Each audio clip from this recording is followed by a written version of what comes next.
You know, a lot of games involve these kind of cave dungeons, but they're always really linear. You never just vanish down the wrong hole and get lost forever. Mason, it's hard to describe an exciting scenario where everything's dark and it looks the same and then you starve to death. Well, Paul, when you get into the abstract, in a D&D game, you set up a little battle mat, you draw out all the cave rooms, but there's no reason not to tell the players that they wander aimlessly through cave corridors from which they'll never return, only to be attacked by the skeletons of other adventurers that also never returned. I'm pretty sure that currently you can just take a D&D class that gets to survive in their ideal terrain. Most players choose woodlands or mountains, but realistically cave systems are where the party's always at. See, but Lowry, I'm saying the GM never kills anyone for getting lost in a cave, and maybe he should. Well, I'm not about to. I haven't planned that out. I don't know how to make that work. So anyway, you guys wander aimlessly in a cave system for another 15 minutes or so, until you see a light in the distance. You also hear the sound of some elevator music. Alright, before we walk directly towards what is obviously a danger to us, I just want to ask, is this another type of siren? First of all, Lowry, I don't know how many times I have to explain that what you saw was not a siren, but rather a cave variant called a draggler. Paul, is it going to lure us in with the haunting melody of elevator music and then eat our flesh, or will it not? Look, what I do know is that it would be beyond stupid for them to have two mind-controlling trials one after the next, because we'd already be prepared for the second one. As far as we know, that could be the sound of the employee break room where the necromancers hang out during lunch. Did your Uncle Boehner mention the employee break room? I believe he did say something about that, yes. Every facility has one. I mean, I don't recall. The details are foggy. Well, we should probably avoid the employee break room anyway. I mean, the employees are going to be there. Unless they're not, in which case we should go and steal their lunch. Well, if they're specifically on break, they can't do anything to hurt us, because they're off the clock. It's illegal. But it's bingo night. There are no laws. Well, I don't think federal law respects bingo night, and it would still be a lawsuit. Federal law also doesn't respect blood sport, which is what bingo night is, but here we are. Look, Larry, I didn't say for sure that it's the employee break room. Just that for all we know it could be, and it's obviously not a trap to lure us to our dooms, because they already tried that once, and why would you have a bunch of traps to lure you to your doom in a place where you do whatever it is they do in here? Bonesmell would look like a complete rube. Well, if I ran a dangerous underground trap dungeon, every single doorknob would be an explosive, so every time you tried to go through the door, it'd explode. Everyone would get wise to that after the second time. Well, then I'd make the third doorknob explode if you don't turn it. Plus, come on, how's someone going to survive an exploding doorknob twice? Larry, they're not doing the same traps twice, okay? But you're implying they'd fall for it the second time at least. And insisting they wouldn't do it twice is exactly what you say before the second doorknob explodes, Paul. My dungeon would kill you. All right, fine. Well, you know what? Mind control or not, whatever. I have confidence in my own abilities. Elvis, I march directly towards the music. You turn the corridor, and surprisingly find yourself shining your lights on the exterior of a shop. The word sale is printed in bold letters on dusty windows. Over the door it says, Marty's Mattresses. See? You see? It's not a siren, or a draggler. It's a mattress store. Thank you. Probably an exploding mattress store. Why would it explode? That'd be terrible for mattresses. Because you don't expect them to, and they're cursed mattresses. You see, oh, it's a mattress store. And then you walk in, and boom, the whole mattress store explodes. They couldn't sell a single mattress that way. They don't sell mattresses. It's a bomb. So you're saying they would go through the trouble of making a mattress store just to have it be a bomb? How does that... bomb because it would be very stupid if it was a bomb. Those are the kind of ideas that always work because they're too stupid to think of. Okay. If that were true, I can think of a number of schemes that... Look, it's just not... It doesn't work most of the time, all right? The dumbest schemes are the easiest to figure out for most people. It's not a bomb. We would see the wires. The wires are inside the store. Well, wouldn't it be stupider to put them outside? Then we'd see the wires and say, oh, this is a bomb? No, that's too stupid because then you know it's a bomb. You don't know how to do good stupid. Well, where's the line between stupid and too stupid? Because the too stupider you get, it seems better. It is probably a trap, though. Well, what is the point? If everyone thinks it's a trap, then no one goes in. Right, and then you second guess yourself, and then you do go in, and you die. No, genius. Obviously, the key is to go through that door... Because that's where they're hiding everything, because they want you to think it's a bomb, so they hid everything inside of there. If they hid everything inside of there, it'd look like a pit of lava or something really dangerous. Well, the Draggler didn't look dangerous. She looked like a kind old lady, and yet we needed her heart and stuff. Actually, she was a spooky ghost. That was like a huge red flag. Well, if you knew your Dragglers, you'd know that was like a less terrifying variant. The Dragglers usually have giant teeth. She enchants you with your song. She said her cookies were to die for. It was a discount Draggler. Like, if you've seen the Dragglers available on the markets, they make them They make them much bigger than that one. So are we going in the store? Well, I don't know. We're running a risk that maybe there's If a you can Draggler buy heart in there, Dragglers and on then the store, if you can go to a... How come we don't just buy Draggler hearts? because you can't, because it's against the terms of service for most of the online retailers, and besides, it would take at least a day to get to us, you know? If you knew we needed Draggler hearts, why didn't you just bring your own? Because I wasn't the designated Draggler heart guy. Uncle Bader, he's supposed to bring them in his car, and he forgot. Well, the okay? mattress store is definitely a bomb, so if you go in there, you're gonna die. It's not a bomb. There's probably another Draggler in there. It's obviously a bomb, and you just said they wouldn't do the Draggler thing twice. It's not a bomb, and there's no Dragglers in there. They're selling mattresses. Open the door. Ding, ding. You're greeted by a crystal clear shop bell. It resonates in the air with the grace of a pure Christmas morning. Then, out from the shadows, emerges a large, hunched-over figure. You shine your light on it and see the face of a bald man, but the head is attached to the body of a large bull. Oh, customers? Is it customers? Oh, I haven't had customers in, I don't know if I've ever had customers. Do come in. I haven't cared much for the place, but the mattresses are still good, in that they are recognizable as mattresses after all this time. Please come in. Huh. Well, you see, they're selling mattresses. Get down, he's gonna explode. He's not going to explode, except for with fantastic prices, right? You're not going to explode, sir. Am I to guess that you're Mr. Marty? What? Who's Marty? My name is Peter. Oh, well, it says Marty's Mattresses on the storefront. Well, I've never seen the front of the store. My name is Peter, but welcome to Marty's Mattresses, I suppose. He gestures a hoof towards an ancient mattress sitting on a display bed. We have a special today. Buy one mattress, release me from my eternal torment. Best deals in town. He never answered whether he was gonna explode. He still could. I'm gonna explode! If this man's gonna explode, would you please just let him explode for himself? There's no reason to constantly pressure the guy. Well, I'm not going to explode. Paul, don't you ever take joy from predicting things before they happen? Not when the prediction is that the person I'm having a nice conversation with is gonna spontaneously blow up like a bomb, Lowry. Come on, it'd be worth a laugh 20 years down the road after getting a lot of therapy. I'm not going to explode, but I will sell you a mattress. Buy one, get all the rest of the mattresses, actually, in fact, because I'll be freed from my curse and you can just take sir. them. I don't mean to be rude, but I gotta get something off my chest. Larry, why is it that you gotta act like you know everything that's going on? You know, why do you gotta be some kind of supernatural expert or something, huh? Oh, you make fun of me now, but you wouldn't if that guy'd exploded. Well, a broken clock is right twice a day. Except when it's about explosions, because that would be very bad if you had a bomb go off twice a day. But I'm here laughing every other second of every other minute. Yeah, but whenever I'm correct, there's an explosion and everyone remembers. Hey, he's got you there. You only have to be right about an explosion one time. And then, everyone really does remember. Okay, all right, don't you start. I mean, unless it's like a little tiny explosion, like a firework. Are you suggesting that this man here is about to burst, but in like a harmless fun way, like a firecracker? Yeah, I mean, I'm just saying if he did, then, he could explode several times and it wouldn't matter. Listen, I already said I'm not going to explode. Well, if you could, sir, I wouldn't mind. It would help me win my argument and make Paul look stupid. I'm not going to explode. The only thing I'm bursting with is amazing deals on fantastic old a mattress.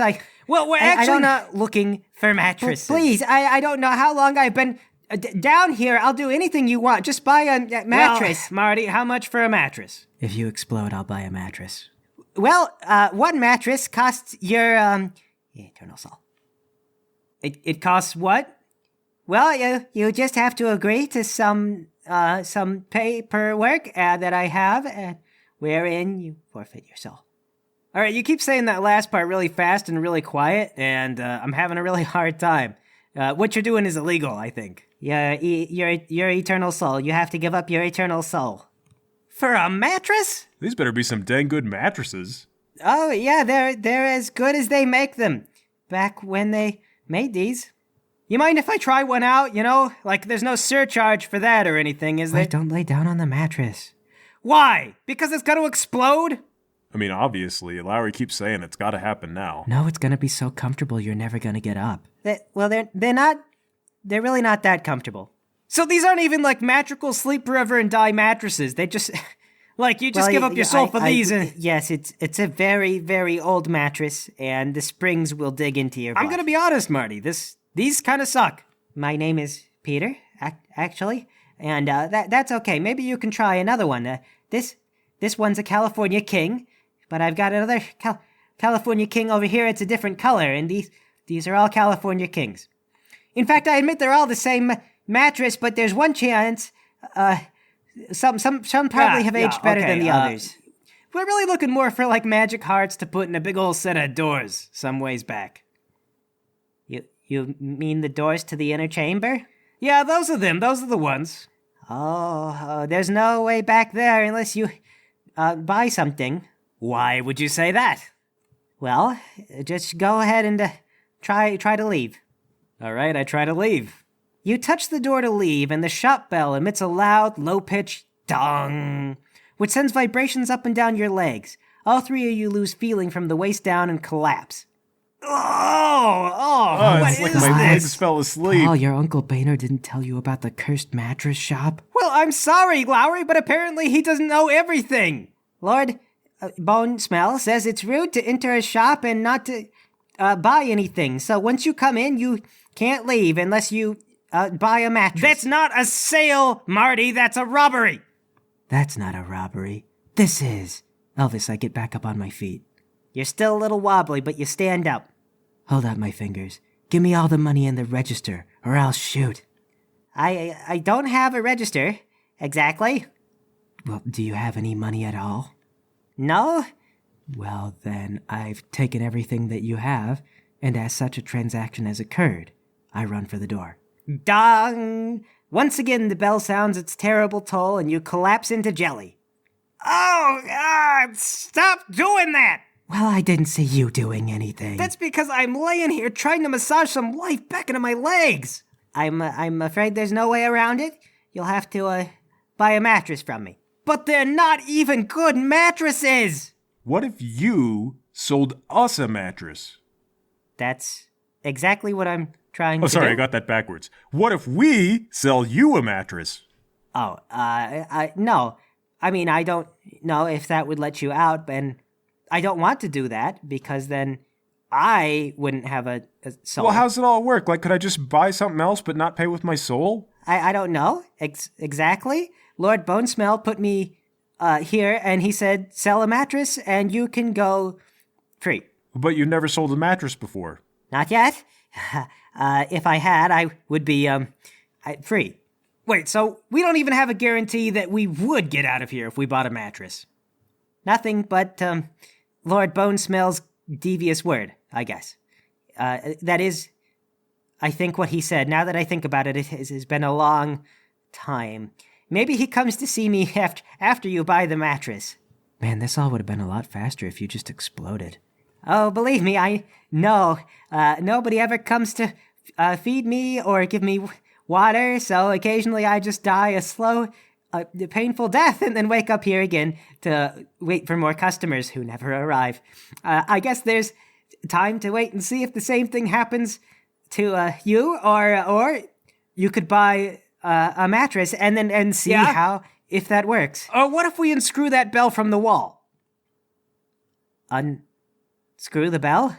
Yeah, I mean, that's what's paralyzing us, isn't it? I don't know if you can do Mason, that. you got a drill. I mean, why not climb up there and give it a shot? Yeah, sure. I'll drag one of the beds over, stand on it, carefully hold the bell so it doesn't ring, and then unscrew it from the wall. Sure, it turns out it's not that difficult. You unscrew the bell from the wall above the door, and now you have a bell. Can I get something to stuff inside it, like a bit of cloth or some cotton? Peter says, I suppose I have a few pillows lying around for the display. Great. I tear one open with the drill and stuff some cotton in the bell. I open the door. Mason, you can feel the bell trying to ring while it's sitting there in your hand, but it's stuffed with fluff, so the door opens, nothing happens, and you guys can leave. See, Marty, all it takes is a little bit of know-how and a little bit of a power drill. I don't know what power is stored in your drill, but I'm thankful that such wizards would take the time to free me from my eternal torment. Yeah, I mean, getting out without a hitch is better than trading our souls for a mattress. Honestly, I might not spend $40 on one of these. I should hope not, sir. That's practically a fortune. Yeah. How long you been down here, Marty? My name is Peter, sir, and I couldn't say for sure, but I was banished for failing to wake the Lord Bonesmell one morning due to sleeping past my own alarm. He said it would be fitting that I sell mattresses to reflect the true value of a comfortable sleep. Why the body of a cow? It's creepy. You're creepy. As I understand, the Lord Bonesmell was experimenting with body swapping and declared he wanted to make me a Taroman, like a reverse Minotaur, you see. It's not an ironic thing, it's just something that he did, and who was I to stand up to him? I guess if you had thumbs, you could have fixed that bell yourself. In hindsight, the Lord Bonesmell may have been thinking ahead, but he's also known to do these things simply because he finds it funny. It is pretty funny. You're like a big fat guy. I was never given a mirror. Does it look bad? I always imagined it looked bad. I've seen worse. Well, I wouldn't go to the beach looking like you, but that doesn't stop most people in Florida. You'll probably be fine. Yeah, don't get yourself down. If you get that in your head, you're gonna fail before you begin. Anyway, let's go ahead and shove this bell in the door so the door can absorb the magic powers. You guys start going back the way you came, and Peter follows behind you. What are you doing, Peter? Oh, am I not coming with you? You're a gross cowman, and I hate your stutter. I thought I'd made that pretty clear. All right, come on. There's nothing wrong with Marty here. He has an annoying stutter. It's awful. I suppose I could work on it. I don't think I had a stutter before I came down here. Larry, how would you feel if you had a cow's body and a couple of guys were the first 3 people you'd met in a long time? I'd feel like a hamburger with a speech impediment. Yeah, but a sad hamburger, right? Hamburgers can't be sad. Yeah, hamburgers don't have feelings. Unless you put onions on them. Then they cry. All right, see, you make comments like this and then you put other people down. I want Marty to come with us just so I have someone else to talk to. Marty, you do feel sad and pathetic, right? Like a sad hamburger? I've had a lot of time to cope with my fate, sir. Peter has had a lot of time to think. He's a thinker, unlike the two of you. I've had a lot of thoughts, sir.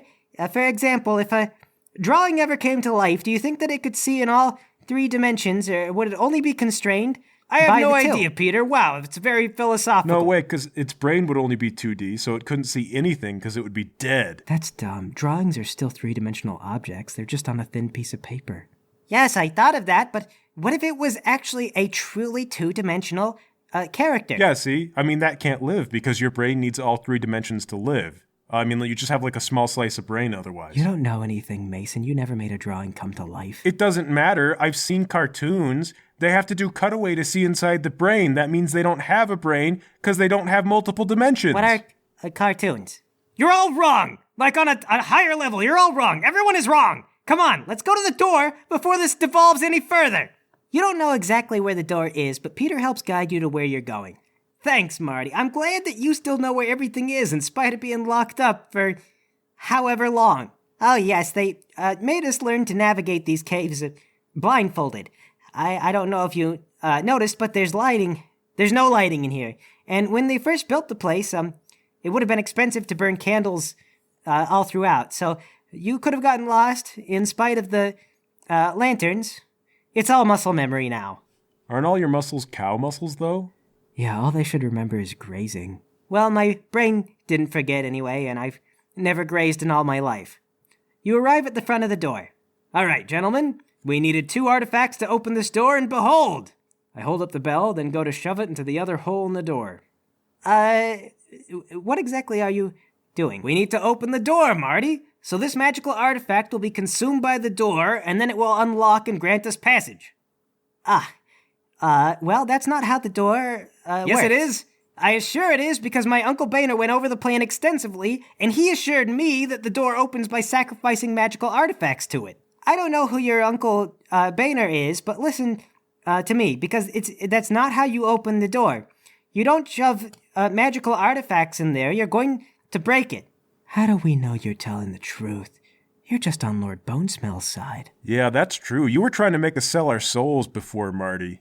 Well, I guess that is true, in fairness. But I'm not lying about the door. You can't just shove things in it and it'll break, and then you'll never get in. Well, then how does it open, Peter?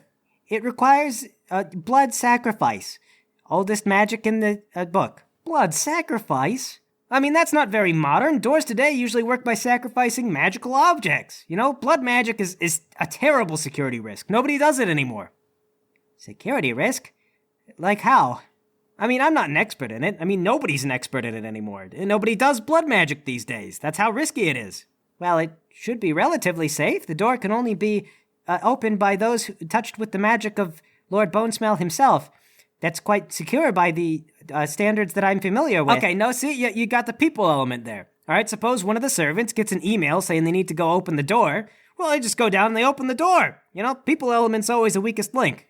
I suppose I follow, but you see that hole there? You're supposed to put your whole arm in there, and then it shreds your arm to ribbons. No one's going to do that because of something that came in the mail. You assume pretty highly of your employees, but it happens more often than you'd believe. Paul's right. A lot of companies today include safety warnings in the orientation about not putting your stuff into things that can kill you. People will totally do it. They totally will. Well, I would assume I wouldn't. And why not? I mean, why wouldn't you do this for this? We set you free after years of captivity, and this is how you repay us. Peter, you should try and be more of a team player. Put your arm in the hole. Lord Bonesmell probably forgot all about you. We're your only friends now, Peter. Besides, you'll just come right back to life. That's what you said, that you come back after starving to death. I guess I did say that. Come on, guys. We can't pressure our new friend Peter to stick his bovine arm inside this stabby hole like this. Even if we would all like him a lot more and think he's super cool for doing it. I mean, we gotta think of Peter's health. Yeah. You've got to think of my health. It's such a tremendous risk to your health. Well, awesome would also be pretty brave. And we can't expect that kind of bravery from just everyone. All right, give me a persuasion roll. Well, I guess if it would make me cool and brave. That's the spirit. That's great, I knew it. Peter. I knew That's this. great. I love Stick your this arm guy. in the hole, nerd. Peter steps up to the door, trembling. He raises a hoof to the hole, then quickly inserts it in. You hear the blades kick in. Ah! Peter falls to the ground, now having one less limb, and he's rolling back and forth, groaning about it. Oh God. Oh, God. Oh, more pain is coming. Oh, no. The door lights up, and it swings open.